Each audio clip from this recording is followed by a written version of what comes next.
चतुर नाम वपु एक, तिनके पग बंदन किए, नाशहि विघ्न अनेक।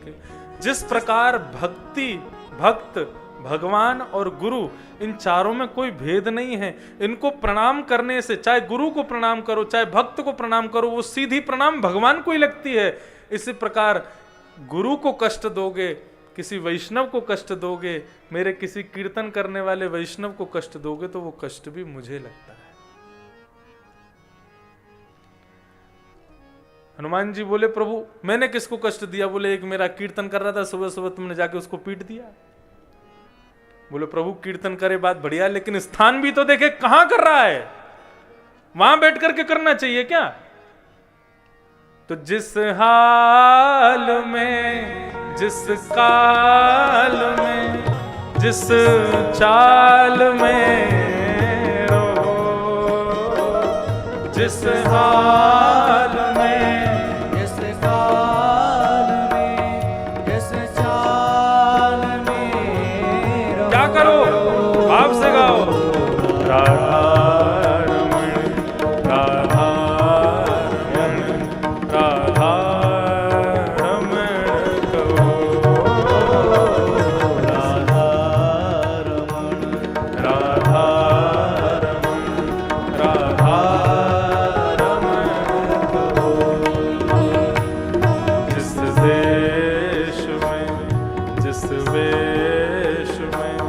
परिवेश में रहो, राधा रमण, राधा रमण, राधा रमण, हे राधा रमण, राधा रमण, राधा रमण कहो। हे राधा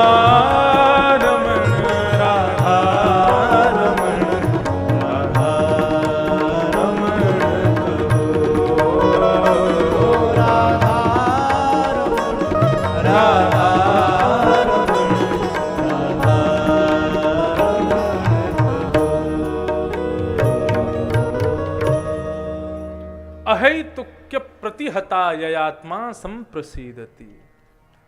तो भक्ति कैसी होनी चाहिए? मधुधारावत, कभी उसमें खंडन ना आवे, यही परम धर्म है। हमने जो कथा सुनाई उसको सोच के कहीं आप भी उस सेठ जी की तरह, मंत्री की तरह वहीं आप भगवान स्मरण मत करना। वो तो केवल एक भाव है बताने का कि भगवत स्मृति हर समय हो, यही परम धर्म है। कि धर्मस्वनिष्ठितः पुंसां विश्वक्सेन कथासु नोत्पादयदधिरतिं श्रम एव हि केवलम्। धर्मस्वनिष्ठितः पुंसां विश्वक्सेन कथासु। अच्छा, एक बात, आप धर्म कर रहे हो और वो धर्म सही हो रहा है, ये आपको कैसे पता चले? कई लोगों को तो लगता है मंदिर में जाकर के निर्दोष जानवरों की बलि चढ़ाना ही धर्म है। हमारे द्वारा व्रत अनुष्ठान किए जाते हैं, हमारे द्वारा बड़े बड़े व्रत किए जाते हैं, हमारे द्वारा बड़े बड़े यज्ञ किए जाते हैं, लेकिन वो व्रत, वो यज्ञ, वो अनुष्ठान सिद्ध हुआ है, ये आपको कैसे पता चले? वही बात बता रहे हैं।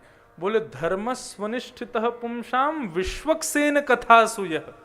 मैं एक कथाकार हूं इसलिए मत सुनना इस बात को, लेकिन भागवत जी कह रही हैं इसलिए सुनिएगा। बोले कि यदि आपकी रुचि भगवान की कथा में बढ़ने लग जाए तो समझिएगा आपके व्रत अनुष्ठान जितने भी आपने किए हैं वो वास्तव में फलीभूत हुए हैं।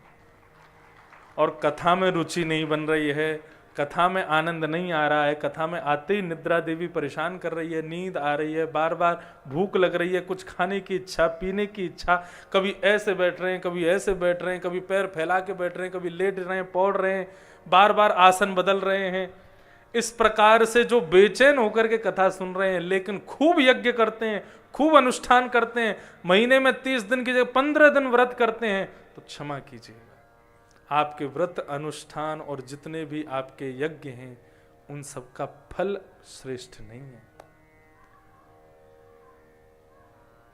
लेकिन विश्वक्सेन कथासु, यह कथा में यदि मन लग रहा है, कथा सुनने में खूब रुचि हो रही है, कथा सुनने में खूब आनंद आ रहा है, तो आप यदि महीने में एक ही व्रत करते हैं तो वो एक व्रत भी ठाकुर जी स्वीकार कर रहे हैं। यही भाव।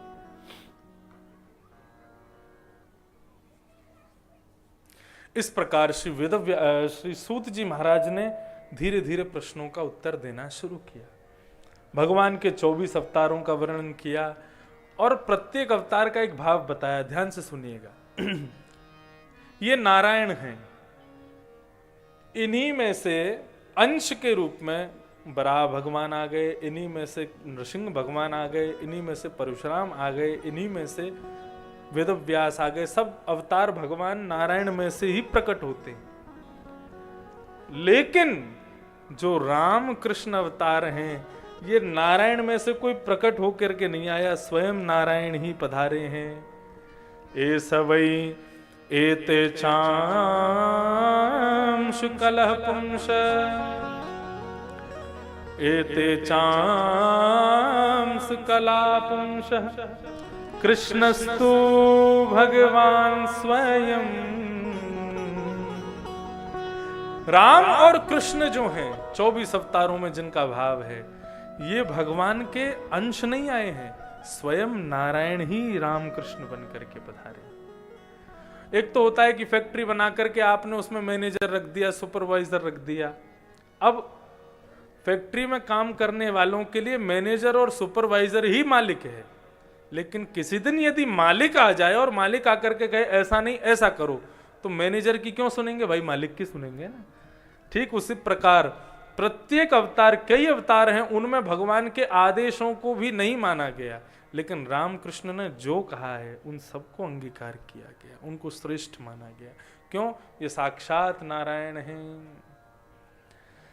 भागवत की रचना कैसे हुई ये कथा बताई गई। इदम भागवतम नाम पुराण ब्रह्म संहितम उत्तम श्लोक चरितम चकार भगवान ऋषि।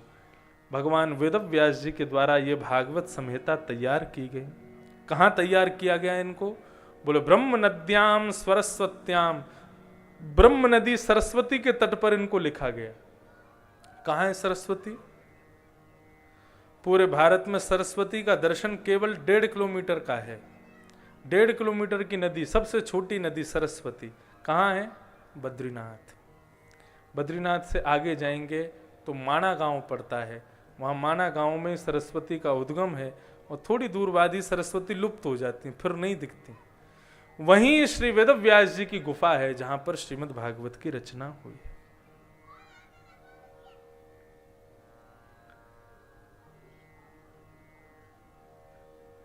वेदव्यास जी ने इस भागवत पुराण की रचना की। क्यों की? 4 वेद, इतिहास, महाभारत, वाल्मीकि रामायण, 18 उपपुराण, 17 महापुराण, इतने ग्रंथों के पुराणों के लेखनी के बाद अंतिम लेखनी है वेदव्यास जी की श्रीमद् भागवत। जब इतना सब कुछ लिख दिया था तो फिर भागवत लिखने की क्यों इच्छा हुई? तब यहां बताया गया द्वापर युग के अंतिम समय की बात है। कलयुग प्रारंभ होने वाला था। भगवान वेदव्यास बद्रिक आश्रम में बैठ करके बड़े चिंतित बैठे थे। क्यों चिंतित बैठे थे? बोले युग धर्म व्यतिकर्म। बोले युग बदलने वाला है, और युग कौन सा आ रहा है? बोले कलयुग। बोले लोगों की मनस्थिति, बुद्धि सब विकृत हो जाएगी। अब सतयुग, त्रेता, द्वापर में लोगों के मन के राक्षसत्व को नष्ट करने के लिए शस्त्र की आवश्यकता पड़ती थी, लेकिन कलयुग में शस्त्र से भी उनके राक्षसत्व को नष्ट नहीं किया जा सकता। क्या करें? तब उन्होंने शास्त्र की रचना की। तो पहले केवल एक ही वेद था, सावधानी से सुनिएगा, एक वेद। लोग पूछते हैं हमारे हिंदू वैदिक सनातन धर्म में इतने किताबें, इतने ग्रंथ क्यों हैं? सुनो क्यों हैं, आज बताते हैं। पहले केवल एक वेद था, क्या नाम था उसका? प्रणव।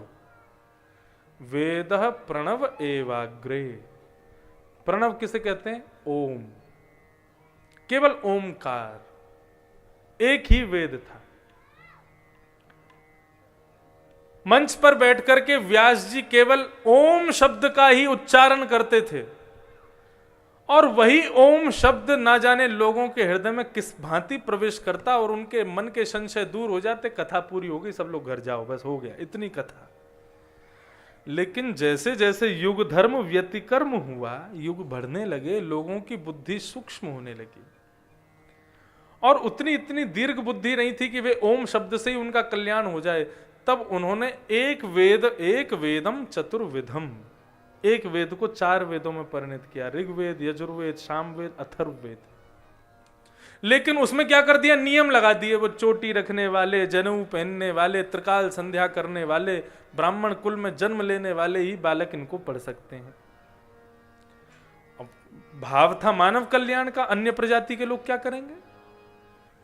तब उन्होंने महाभारत की रचना की, और उसी महाभारत के अंदर गीता की रचना की। मन को शांति नहीं हुई। उसके बाद 18 उपपुराण लिखे, जिसमें देवी भागवत आदि ये सब आ जाते हैं। कई जगह आपने सुना होगा, कहीं देवी भागवत चल रही है, कहीं शिव महापुराण चल रही है, कहीं बराह पुराण चल रही है, कहीं गरुण पुराण चल रही है। ये सब पुराणों की रचना की गई। तो 18 उपपुराण लिखे, और फिर उसके बाद 17 महापुराण लिखे। लेकिन वेद व्यास जी का मन अभी भी मतलब संतुष्ट नहीं था। ब्रह्म नदी के तट पर बैठे थे, सोच रहे थे क्या करूं, तभी श्री नारद जी महाराज का आगमन हुआ, और नारद जी को उन्होंने अपनी सारी वेदना बताई। तब नारद जी महाराज ने उनको कहा, क्या कहा? भगवता नुदित प्रायम यशो भगवतो मलम ये नैवासौ न तुष्येत मन्ये तद्दर्शनम खिलम्। आप दुखी क्यों है, मैं बताऊं? बोले बताओ। चतुर्विध पुरुषार्थ मैंने पहले दिन बताया था, किसको कहते हैं? धर्म, अर्थ, काम और मोक्ष। इन चारों को चतुर्विध पुरुषार्थ कहते हैं। बोले आपने प्रत्येक ग्रंथ में, प्रत्येक उपनिषद में, प्रत्येक पुराण में केवल इन 4 धर्मों की सिद्धता कैसे प्राप्त हो यही बताया बस। धर्म कैसे किया जाए, अर्थ कैसे कमाया जाए, मनोकामनाएं कैसे पूरी की जाएं, और मुक्ति कैसे मिल जाए। केवल ये 4 बातें आपने सब जगह बताई हैं। लेकिन जिनको धर्म नहीं चाहिए, अर्थ नहीं चाहिए, कामना की कोई इच्छा नहीं, जिनको मुक्ति भी नहीं चाहिए, हमारे ब्रज में क्या कहते हैं? मुक्तियों नौन सी खारी लागे। बोले नमक जैसी खारी लगती है मुक्ति, मुक्ति नहीं चाहिए। श्री राधा रानी के पग पग पे प्रयाग जहां, केशव की केली कुंज कोटि कोटि काशी है। यमुना में जगन्नाथ, रेणुका में रामेश्वर, तरु तरु पे पड़े रहत अयोध्या निवासी हैं। गोपिन के द्वार द्वार हरिद्वार बसत जहां, बद्री केदारनाथ फिरत दास दासी हैं। स्वर्ग अपवर्ग लेकर करेंगे हम क्या, जान लो हमें हम वृंदावन वासी हैं। ये वृंदावन है। बद्री केदारनाथ फिरत दास दासी, गोपिन के द्वार द्वार हरिद्वार बसत जहां। सारे तीर्थ धाम कहां हैं? श्रीधाम वृंदावन में है। और वो वृंदावन के लोग क्या कहते हैं? हमको मुक्ति नहीं चाहिए। कहा करूं वैकुंठ ही जाए। क्या करेंगे हम वैकुंठ जाके? क्यों नहीं जाना वैकुंठ? जहां नहीं नंद, जहां नहीं यशोदा, जहां नहीं नंद, जहां नहीं यशोदा, जहां नहीं गोपी ग्वाल और गाय, कहाँ करूं वैकुंठ नहीं जाए। कहाँ करूं वै गोविंद प्रभु श्री गोविंदास जी का पद है। वे कहते हैं कि ब्रज तज मोरी जाए बलाएं।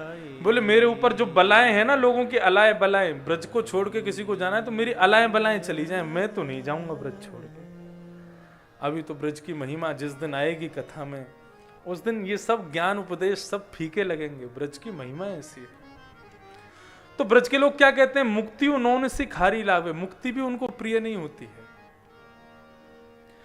तो नारद जी कह रहे हैं जिनको मुक्ति भी नहीं चाहिए, धर्म अर्थ काम मोक्ष से जिनको कोई काम नहीं है, जो केवल प्रियतम अपने ठाकुर जी को मानते हैं, जो कृष्ण के होना चाहते हैं, जो भगवान से संबंध बनाना चाहते हैं, उनके लिए आपने क्या लिखा है।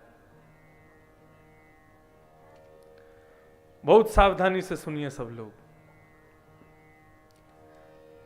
जो भगवान से ही संबंध बनाना चाहते हैं, उनके लिए आपने क्या लिखा है।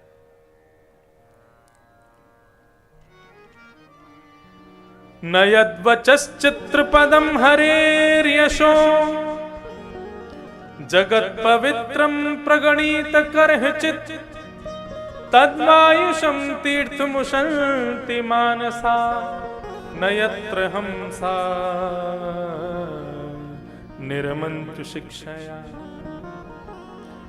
जिनको केवल भगवान से ही मतलब है, जिनके सब कुछ भगवान है, उनके लिए आपने क्या लिखा है।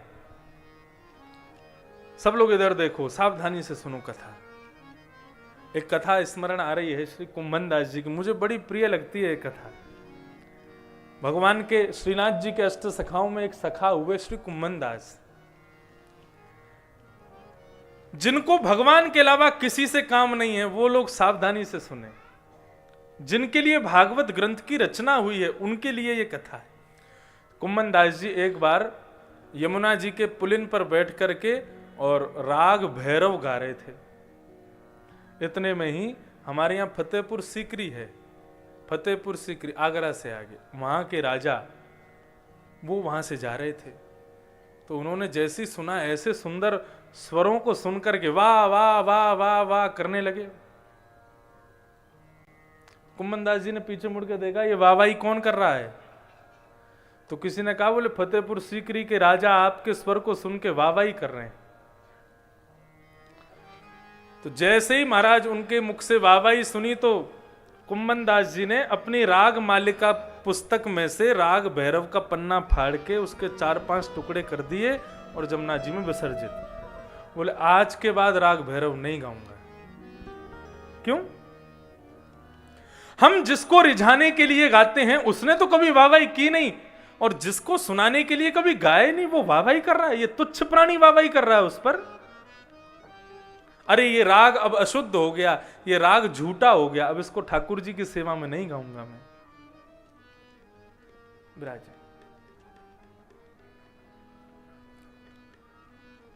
ये ठाकुर जी की सेवा के लिए अब उपयोगी राग नहीं है, इसको नहीं गाऊंगा।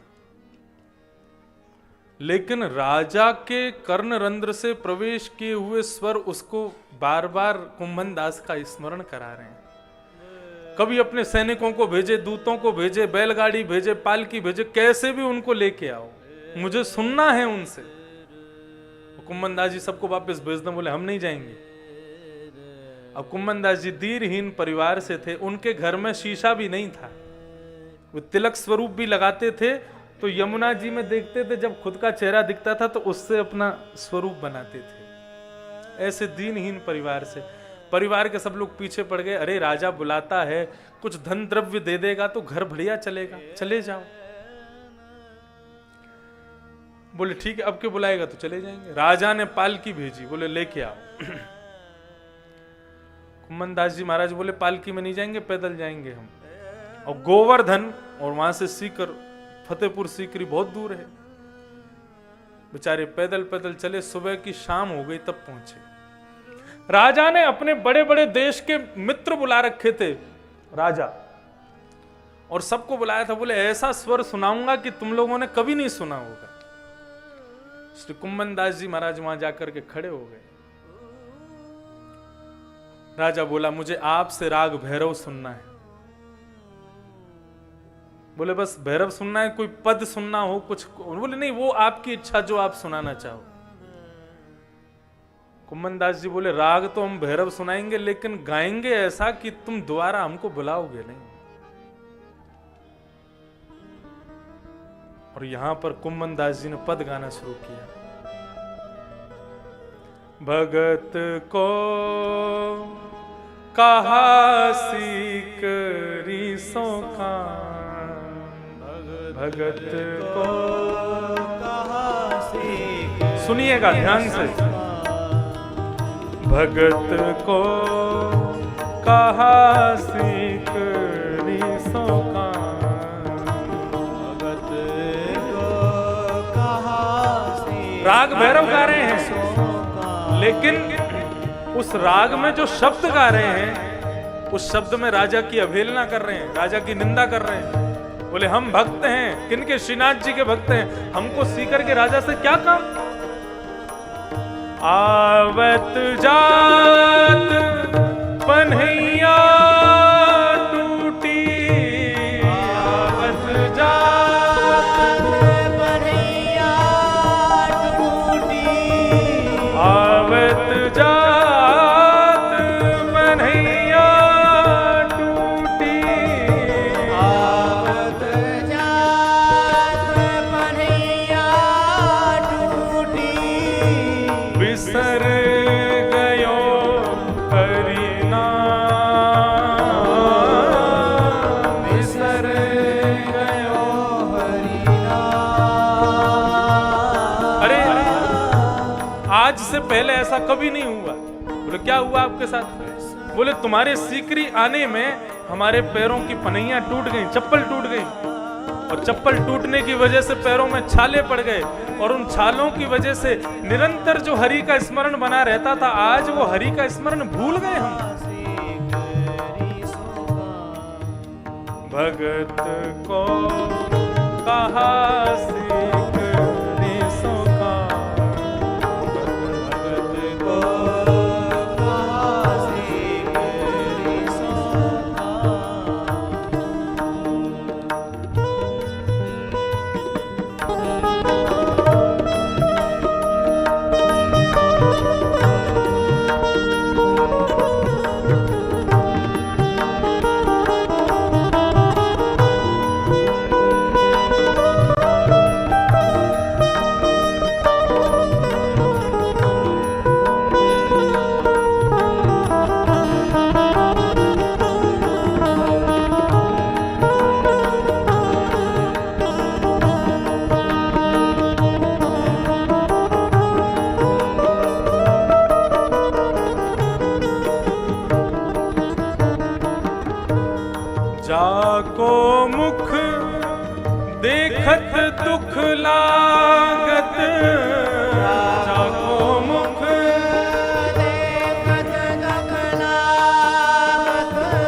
भगत को कहाँ से करी सो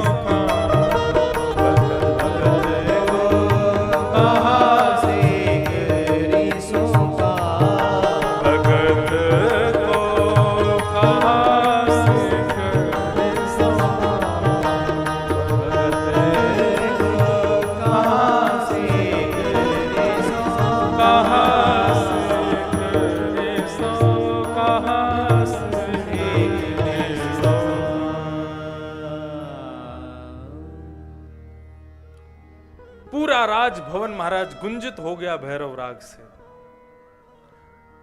क्या गाया? भगत को कहा सीकरी सो काम, आवत जात पनैया टूटी बिसर गयो हरि नाम। हमारी चप्पल टूट गई तुम्हारे सीकरी आने में, और जो कभी नहीं होता, हम भगवान को कभी नहीं भूलते, लेकिन तुम्हारी वजह से आज भूल गए हम। आज हमारे जीवन का सबसे काला दिन है। क्यों? बोले जाको मुख देखत दुख लागत, जिसका मुंह देख करके हमको बहुत पीड़ा होती है, आज उसके सामने खड़े होकर के प्रणाम करनी पड़ रही है हमको। राजा की लाज तो चली गई थी, सबके सामने उसकी हंसी तो उड़ी गई थी, लेकिन राजा ने फिर भी अपनी लाज बचाने के लिए कहा, आप कहोगे तो आपको सोना चांदी हीरे जवाहरातों से भरी हुई बैलगाड़ियां भिजवा दूंगा, इतना धन दूंगा, कहीं किसी के आगे गाने की जरूरत नहीं पड़ेगी। आप कहेंगे तो अपने राजभवन जैसा दूसरा राजभवन बना करके तैयार कर दूंगा, अपने परिवार के सहित रहिएगा, जो मांगेंगे सो दूंगा। बोलिए क्या चाहिए? कुम्मनदास जी बोले, जो मांगूंगा सो दोगे? बोले निश्चित दूंगा। बोले वचन दो, जो मांगूंगे सो दूंगे।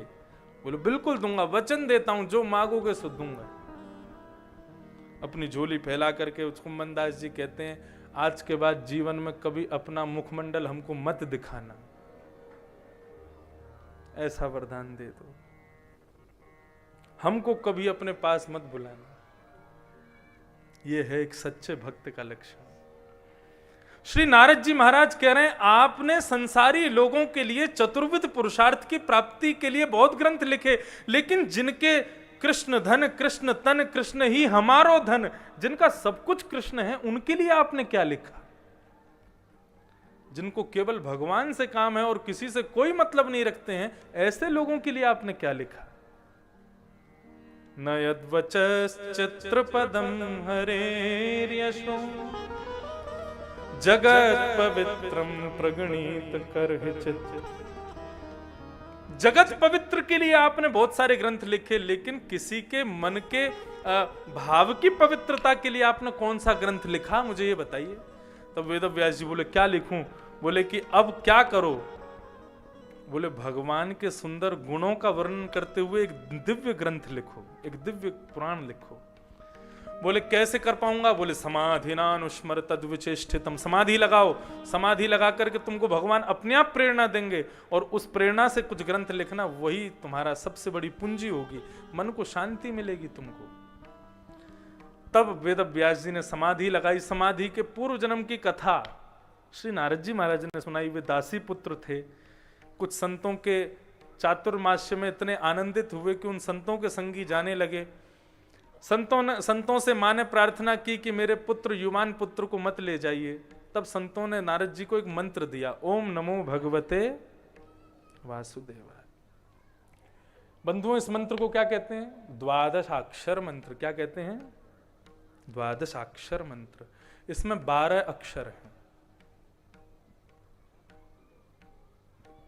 गिनने बैठोगे, ओम नमो भगवते वासुदेवाय, द्वादशाक्षर। हम इसको थोड़ा युवान लोग समझें, इसलिए एक आधुनिक तरीके से बताते हैं। ये भगवान का फोन नंबर है। और कैसा फोन नंबर है? आप लोग कभी विदेश फोन करोगे तो 10 अंक का तो नंबर होता है, फिर 2 अंक उसमें ISD कोड लगाया जाता है। तो ऐसे ही भगवान भी कोई यहीं तो है नहीं, वैकुंठ विदेश है, ISD कॉल लगती है पूरी। तो नमो भगवते वासुदेवाय, ये तो ठाकुर जी का नंबर है। ओम जो है ये ठाकुर जी का कोड है। तो ये द्वादशाक्षर ठाकुर जी का फोन नंबर है। इस पर निरंतर मिस कॉल देते रहा करो, रोज रोज इस पर ओम नमो भगवते वासुदेवाय जितनी बार जपोगे उतनी मिस कॉल ठाकुर जी के पास पहुंचेंगी। अब यदा कदा कभी फ्री बैठेंगे ठाकुर जी अपना फोन चेक करेंगे, हाँ भाई किसकी मिस कॉल सबसे ज्यादा, तो क्या पता रिटर्न कॉल आ जाए किसी के पास, हाँ भाई तुमने फोन किया था क्या। तो केवल एक समझाने की भावना है, लेकिन वास्तव में देखो तो ये लॉजिक है। हम नाम जप क्यों करते हैं? ताकि भगवत स्मरण, हम भगवान का स्मरण इसलिए करते हैं ताकि भगवान हमको स्मरण कर लें, भगवान हमको याद कर लें। तो उसके लिए ये मंत्र है। इस मंत्र को प्राप्त करके वो दासी पुत्र निरंतर इस मंत्र का जाप करते थे। एक दिन उनकी मां की मृत्यु हो गई, वन में जाकर के खूब भजन किया, तब वही दासी पुत्र अपने प्राणों का परित्याग करके दूसरे जन्म में नारद बन करके प्रकट हो गया। नारद जी महाराज ने कहा, देवदत्ताम इमां वीणां स्वर ब्रह्म विभूषितां मूर्छयित्वा हरि कथां गायमानश्चराम्यहम्। ये देवदत्ता वीणा है जो मैं बजाता हूं। ये जो फिल्म वाले और सीरियल वाले नारद जी को बिल्कुल ऐसा हंसी का पात्र बना करके दिखाते हैं, नारद जी बिल्कुल ऐसे नहीं है। भगवान के समान ठाकुर नारद जी का स्वरूप है। और बंधुओं, जो लोग भक्त बन रहे हैं वो भगवान से ज्यादा नारद जी के पीछे पड़े रहो, क्योंकि नारद जी कौन है? भक्तों के शिरोमणि। नारद भक्ति सूत्र नारद जी ने स्वयं उसकी विवेचना की है। उसमें भक्त को क्या करने चाहिए वो भक्ति के छोटे छोटे सूत्र बताए गए। इस बार मई में सौभाग्य से बद्रीनाथ में कथा करने का अवसर मिल रहा है, और मेरे मन का भाव है कि श्रीमद् भागवत में जब कहीं तीर्थ में या कहीं विशेष स्थान पर कथा होती है तो मैं पूरी भागवत ना कह के एक विषय पर कथा कहता हूँ। तो बद्रीनाथ धाम में इस बार नारद भक्ति सूत्र पर प्रवचन का भाव है, जहाँ पर श्री नारद जी के भक्ति के सूत्र कहे जाएंगे। बहुत सुंदर सुंदर प्रेम के सूत्र, भक्ति के सूत्र, भक्ति के स्वामिनी गोपियों के यथा ब्रज गोपिका नाम, ऐसे छोटे छोटे सूत्र हैं उनके। उन सूत्रों पर बद्रीनाथ में 7 दिन भागवत युक्त कथा होगी, और डेट उसकी सुनिश्चित अभी हो जाएगी। जो लोग वहाँ पहुँचना चाहें पहुँच सकते हैं। कथा तो कोई परिवार करा रहा है, लेकिन जो लोग कथा सुनने आना चाहें उनके लिए कोई रोक टोक नहीं है। वे चाहें तो अपनी व्यवस्था से भी रह सकते हैं, या हम लोगों को पहले से बता दें तो हम भी वहाँ व्यवस्था करवा देंगे। ऐसे ही अगले वर्ष हमारे ठाकुर जी का उत्सव है जगन्नाथपुरी में, 11 से 17 जनवरी। इस साल था पंढरपुर में होना था, लेकिन फिर वृंदावन में हुआ, गत वर्ष नाथ द्वारा में हुआ। अगली साल है जगन्नाथपुरी में। तो जगन्नाथपुरी का जो उत्सव है वहां पर कथा है जयदेव कृत गीत गोविंद के ऊपर। उन्होंने गीत गोविंद भगवान के बहुत सुंदर अष्टपदी 8-8 पदों की स्तुतियां लिखी हैं, इतनी सुंदर हैं। आज भी चारों धामों में जब तक जयदेव जी का गीत गोविंद नहीं सुनाया जाता तब तक ठाकुर जी सोते नहीं हैं। जगन्नाथपुरी की शयन आरती देख लोगे तो आपके तो रोंगटे खड़े हो जाएंगे। वहां कैसे होती है? शयन आरती हो जाएगी, ठाकुर जी के सारे वस्त्र उतार के रात्रि के वस्त्र धरा दिए जाते हैं, आभूषण उतार दिए जाते हैं। जैसे माला है ऐसे एक माला का गुच्छा यहाँ पर मस्तिष्क पर रखा जाता है, और फिर समस्त जगन्नाथपुरी वासी, वहां के पंडा पुजारी सब जयदेव स्तुति गाते हैं। उस जयदेव स्तुति को सुनते सुनते सुनते सुनते जैसे ही ठाकुर जी के सिर पर रखी हुई वो फूलों की माला नीचे गिरती है, उसके नीचे गिरते ही कपाट बंद हो जाते हैं, ठाकुर जी सो गए। अब ठाकुर जी का शयन हुआ है। वो जब तक नीचे नहीं गिरेगी तब तक गाते ही रहेंगे। कई बार तो रात के 12 बज जाते हैं, ठाकुर जी बैठे हैं, अभी नींद नहीं आ रही। जैसे ही वो माला का फूलों का गुच्छा यहाँ मस्तिष्क का जैसे ही नीचे की तरफ खिसकता है, तुरंत पर्दा आ जाता है, कबाड़ बंद हो जाते हैं, ठाकुर जी सो गए, शयन हो गए। यही जयदेव स्तुति द्वारिका में गाई जाती है, यही जयदेव स्तुति बद्रीनाथ में गाई जाती है। उसी जयदेव की स्तुति पर 7 दिन कथा श्री जगन्नाथपुरी में होगी, और शाम को हमारे लाल जी का उत्सव होगा। तो ये सप्ताह कथा विधि में भी जो एक प्रसंग की कथा होती है उसका आनंद अलग होता है। एक ही विषय पर 7 दिन 4-4 घंटे कथा चलती है, बहुत आनंद आता है। अब यहाँ हमको लगती है क्या छोड़ें क्या भगामें। अभी वृंदावन में कथा करके आए तो एक ही स्कंद की कथा हो पाई बस। हमारे पिताजी महाराज रोज शाम को हमको फोन पर कहते हैं, बोले कि यदि कथा क्रम से नहीं पहुंचाई तुमने जहां होनी चाहिए तो फिर देख लेना, तो इसलिए हम रोज डर डर के कथा भगाते भी हैं कि आज पूरी हो जाए, वहां तक पहुंच जाए, परसों कृष्ण जन्म करना है। वैसे तो श्रीमद् भागवत की कथा अथाह है। एक श्लोक पर भी संपूर्ण 100 वर्ष का जीवन भी यदि मैं बोलता रहूं तो भी 1 वर्ष की पूर्ण व्याख्या नहीं कर पाऊंगा एक श्लोक की, इतना अगाध सागर है भागवत। तो थोड़ा सा बस नारद जी के पूर्व जन्म की कथा सुने, उसके बाद कथा विराम करेंगे। नारद जी महाराज ने कहा, ये देवदत्ता वीणा है, ये जो वीणा मैं बजाता हूं ये भगवान ने मुझको दी है। और इसके पीछे बड़ी सुंदर कथा है। भगवान अपने वैकुंठ में कभी कभी संगीत के कार्यक्रम कराते हैं, जलसा कराते हैं, और उसमें समस्त देवी देवताओं को आमंत्रण भेजते हैं कि भाई सब लोग आओ। सब लोग वहां पहुंचते हैं, जाकर के उस जलसा का आनंद लेते हैं। गाते कौन है? सरस्वती जी गाती हैं, लक्ष्मी गाती हैं, मतलब इन सब ये सब प्रस्तुति देते हैं। और हा हा हु गंधर्व, ये 2 गंधर्व हैं देवताओं के, ये 2 गाते हैं। तो ये जलसा हो रहा था, उसी में श्री नारद जी महाराज पहुंचे। नारद जी भगवान के अति मुंह लगे हैं, भगवान के बहुत प्रिय हैं। तो ये कहीं दूर नहीं बैठते, भगवान के शेषनाग से ही कमर लगा के भगवान के चरणों दबाते दबाते वहीं बैठ जाते हैं, जैसे बहुत प्रिय होते हैं ना, ऐसे भगवान शेषैया पर लेटे हैं, संगीत का कार्यक्रम सुन रहे हैं। इतने में भगवान नारद जी को देख करके कहते हैं, बोले ये नारद, इसके संग कुछ लीला की जाए। हम एक दिन चाहते हैं नारद भी हमको बैठ के कुछ सुनावे। कैसे क्या करें? तो अपने पैर के अंगूठे से नारद जी को जोर से ऐसे हिलाया। नारद जी बोले, जी प्रभु क्या आज्ञा? बोले, हम ये कह रहे हैं कि तुम यहां क्यों बैठे हो? बोले, मतलब संगीत का कार्यक्रम चल रहा है, सब लोग बैठे हैं तो मैं भी बैठा हूं। नहीं, तुमको तो सारे गामा पा धा निसा भी नहीं आते, तो तुम क्यों बैठे हो? तुमको स्वरों का ज्ञान तो है नहीं, बेसुरा कंसुरा गाते हो। अब यहां तो उनको बैठना चाहिए, या तो जो गाना जानते हो या सुनना जानते हो। जाओ चलो भजन करो अपना, तुम्हारे लिए नहीं है ये, जाओ यहां से। नारद जी को बड़ा अपकार लगा अपना। बोले, हम संगीत गाना नहीं जानते तो उसका मतलब क्या है कि हम बैठ भी नहीं सकते, सुन भी नहीं सकते? ठीक है भगवान, हम भी प्रतिज्ञा लेके जाते हैं, जब तक संगीत सीख नहीं जाएंगे तब तक वैकुंठ नहीं आएंगे। चित्रकेतु के पास गए, बोले बताओ इस पूरे विश्व में सबसे बड़ा संगीत का मूर्धन्य विद्वान कौन है? वो सबसे बड़े संगीत के ज्ञाता भगवान शिव हैं, लेकिन वे अभी 2000 वर्ष के लिए समाधि में हैं, अभी तो सीख नहीं पाओगे। तो किसके पास जाया जाए? उनके बाद हिमालय पर एक उल्लू बैठा है, वो बहुत अच्छा संगीत का ज्ञाता है, यदि तुम्हें मिल जाए तो उससे संगीत सीख लो। कड़ाके की सर्दी पड़ रही है, बर्फ में धंसते हुए नारद जी महाराज हिमालय पर पहुंचे। वहां पर एक उनको विलक्षण उल्लू दिखा, जो राग भीम पलासी अलाप रहा था, और उसके स्वर को सुनकर के नारद जी बोले, वाह भाई, इसी से सीखना है। तो वो उल्लू ऊपर बैठा बैठा डाल पर, उसने 2000 वर्ष तक नारद जी को संगीत की विद्या दी।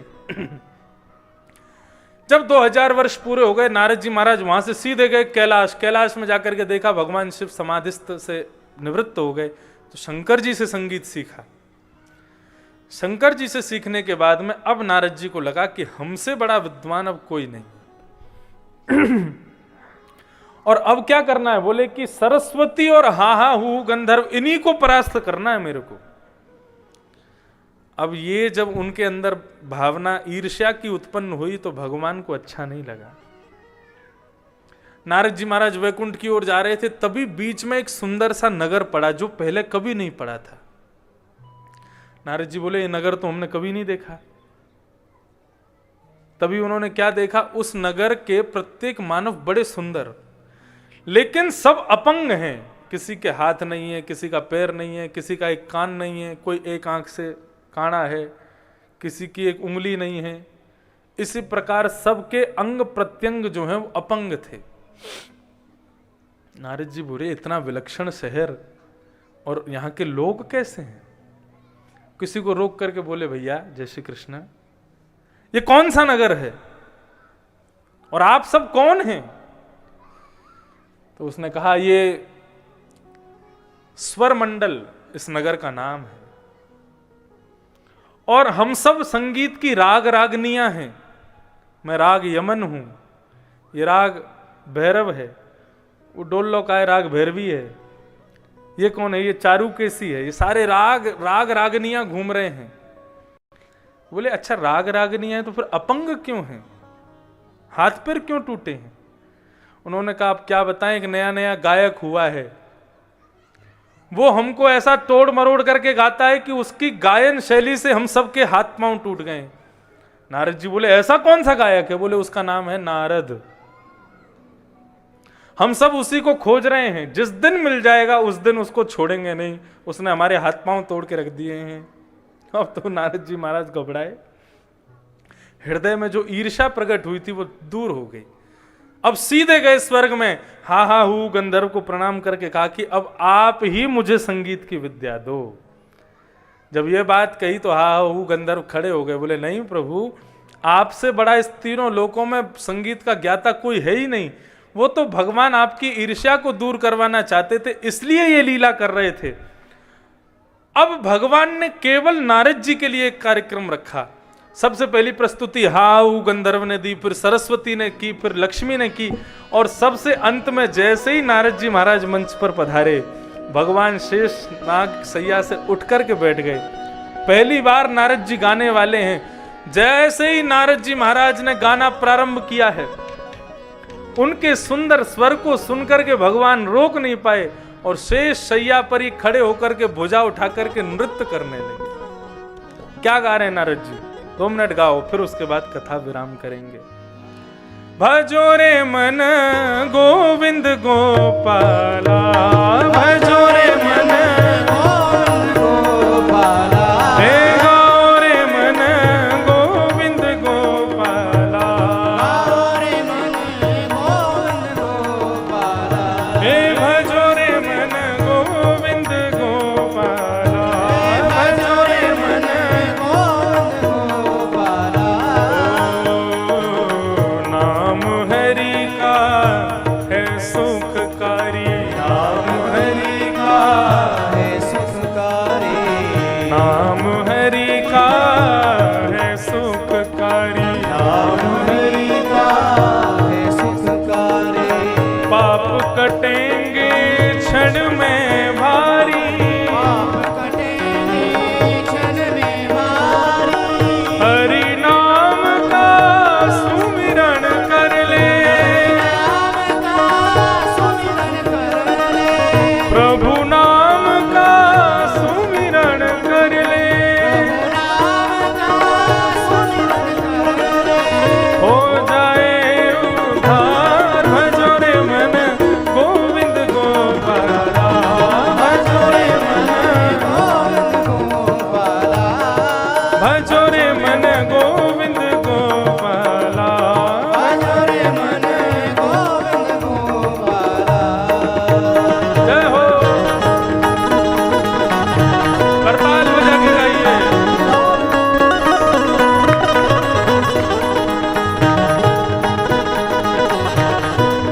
श्री बांके बिहारी लाल